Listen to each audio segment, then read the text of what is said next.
ഒരിടത്തൊരു ഗ്രാമത്തിൽ ഒരു വൃദ്ധൻ ജീവിച്ചിരുന്നു. ഏത് കാര്യത്തെക്കുറിച്ചും അഭിപ്രായം പറയുകയും അതെത്ര മണ്ടത്തരമാണെങ്കിലും താൻ പറഞ്ഞതാണ് ശരിയെന്ന് സ്വയം സാക്ഷ്യപ്പെടുത്തുകയും ചെയ്യുന്നതിൽ വളരെ വിരുദ്ധനായിരുന്നു ആ വൃദ്ധൻ.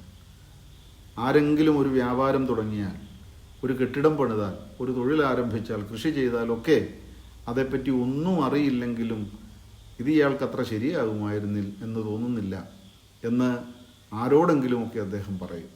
അങ്ങനെ അയാൾ നടത്തുന്ന പ്രവചനങ്ങളിൽ ഏതെങ്കിലും ഒന്ന് ശരിയായി പോയാൽ ഞാൻ അന്നേ പറഞ്ഞില്ലേ എന്ന പല്ലവിയുമായി വർഷങ്ങൾ കഴിച്ചു കൂട്ടും.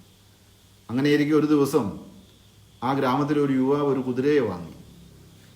വൃദ്ധൻ ഉടനെ പറഞ്ഞു, കുതിര നിനക്ക് ശരിയാകുമെന്ന് തോന്നുന്നില്ല. കുറച്ച് ദിവസങ്ങൾക്ക് ശേഷം കുതിര എങ്ങോ ഓടിപ്പോയി. വൃദ്ധനെത്തി, ഞാൻ അന്നേ പറഞ്ഞില്ലേ കുതിര വാടില്ല എന്ന്. പക്ഷേ ഒരാഴ്ച കഴിഞ്ഞപ്പോൾ കുതിര തിരികെ വന്നു. കൂടെ കാട്ടിൽ നിന്നുള്ള 3 കുതിരകളെയും കൊണ്ടാണ് അത് വന്നത്. ഗ്രാമീണർ യുവാവിൻ്റെ ഭാഗ്യമെന്ന് പറഞ്ഞപ്പോൾ വൃദ്ധൻ പറഞ്ഞു, അങ്ങനെ അങ്ങ് പറയാൻ വരട്ടെ, നമുക്കൊന്ന് നോക്കാം. കുറച്ച് ദിവസങ്ങൾക്ക് ശേഷം യുവാവ് കുതിരപ്പുറത്ത് നിന്ന് വീണ് കാലൊടിഞ്ഞു. ഞാൻ അന്നേ പറഞ്ഞില്ലേ എന്ന് പറഞ്ഞുകൊണ്ട് വൃദ്ധൻ വീണ്ടും എത്തി. അല്പനാൾ കഴിഞ്ഞ് രാജ്യത്ത് യുദ്ധം തുടങ്ങി. ഗ്രാമത്തിലെ എല്ലാ യുവാക്കളെയും സൈന്യത്തിലേക്ക് കൊണ്ടുപോയി. കാലൊടിഞ്ഞ ആ യുവാവിനെ മാത്രം കൊണ്ടുപോയില്ല. അപ്പോൾ ഗ്രാമവാസികൾ വൃദ്ധനോട് ചോദിച്ചു, ഇപ്പോൾ അങ്ങക്ക് എന്താണ് പറയാനുള്ളത്? വൃദ്ധൻ ചിരിച്ചുകൊണ്ട് പറഞ്ഞു, ജീവിതം തീരുന്നത് വരെ ഒരു സംഭവത്തിനും അന്തിമ വിധി പറയരുതെന്നാണല്ലോ, നമുക്ക് കാത്തിരിക്കാം. ഈ കഥയിലെ വൃദ്ധൻ ബുദ്ധിമാനായിരുന്നു. പക്ഷേ നമ്മുടെ ജീവിതത്തിലെ പല ഞാനെന്നേ പറഞ്ഞില്ലേ വിദഗ്ധരും അത്ര ബുദ്ധിമാന്മാരല്ല. അവർ ഒരു നിമിഷത്തെ നോക്കി ജീവിതത്തിൻ്റെ മുഴുവൻ വിധിയും പ്രസ്താവിച്ചു കളയും. 1858 US സെനറ്റിലേക്കുള്ള തിരഞ്ഞെടുപ്പിൽ കനത്ത പരാജയം ഏറ്റുവാങ്ങിയ ശേഷം എബ്രഹാം ലിങ്കൺ സ്വന്തം നാട്ടിലെ ഒരു യോഗത്തിൽ പങ്കെടുത്തു. അദ്ദേഹം തോറ്റത് വലിയ വാർത്തയായിരുന്നു. യോഗം കഴിഞ്ഞ ആളുകൾ പിരിഞ്ഞു പോകുമ്പോൾ ഒരാൾ മുന്നോട്ട് വന്നു. അദ്ദേഹത്തിൻ്റെ മുഖത്ത് സഹതാപത്തേക്കാൾ സംതൃപ്തിയായിരുന്നു. അയാൾ പറഞ്ഞു, മിസ്റ്റർ ലിങ്കൺ, നിങ്ങൾ സ്ഥാനാർത്ഥിയാകരുതെന്ന് ഞാൻ അന്നേ പറഞ്ഞതല്ലേ. ലിങ്കൺ ചിരിച്ചു, ഒന്നും പറഞ്ഞില്ല. കുറച്ച് അകലെ എത്തിയപ്പോൾ കൂടെ ഉണ്ടായിരുന്ന സുഹൃത്ത് അദ്ദേഹത്തോട് ചോദിച്ചു, അദ്ദേഹത്തിൻ്റെ വാക്കുകൾ അങ്ങേ വല്ലാതെ വേദനിപ്പിച്ചില്ലേ? ലിങ്കൺ മറുപടി പറഞ്ഞു, ഇല്ല. കാരണം ഞാൻ തോറ്റതിൽ അദ്ദേഹത്തിന് ഒരു ദുഃഖവുമില്ല.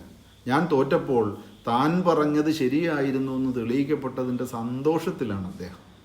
58 തോൽവിയെ തുടർന്ന് അമേരിക്കയെ ആകെ ലിങ്കൺ നടത്തിയ പ്രസംഗങ്ങളാണ് 1860 അമേരിക്കൻ പ്രസിഡന്റ് പദത്തിലേക്ക് അദ്ദേഹത്തെ നയിച്ചത് എന്നത് ചരിത്രം. എബ്രഹാം ലിങ്കന്റെ മറുപടിയിൽ വലിയൊരു ജീവിത പാഠമുണ്ട്. ഞാൻ അന്നേ പറഞ്ഞില്ലേ എന്ന് പറയുന്നവരിൽ പലർക്കും നമ്മുടെ പരാജയത്തെക്കുറിച്ച് ദുഃഖമില്ല. അവരുടെ സന്തോഷം ഞാനായിരുന്നു ശരിയെന്ന് തെളിയിക്കപ്പെട്ടതിലുള്ള സന്തോഷമാണ്. മനുഷ്യഭാഷയിലെ ഏറ്റവും വിചിത്രമായ വാക്യങ്ങളിലൊന്നാണ് ഞാനന്നേ പറഞ്ഞില്ലേ എന്നത്.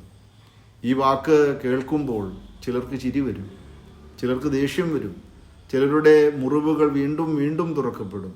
കാരണം ഈ വാക്ക് സാധാരണയായി പറയപ്പെടുന്നത് ഒരാൾ വിജയിക്കുമ്പോഴല്ല, അയാൾ വീഴുമ്പോഴാണ്, തോൽക്കുമ്പോഴാണ്, തകരുമ്പോഴാണ്.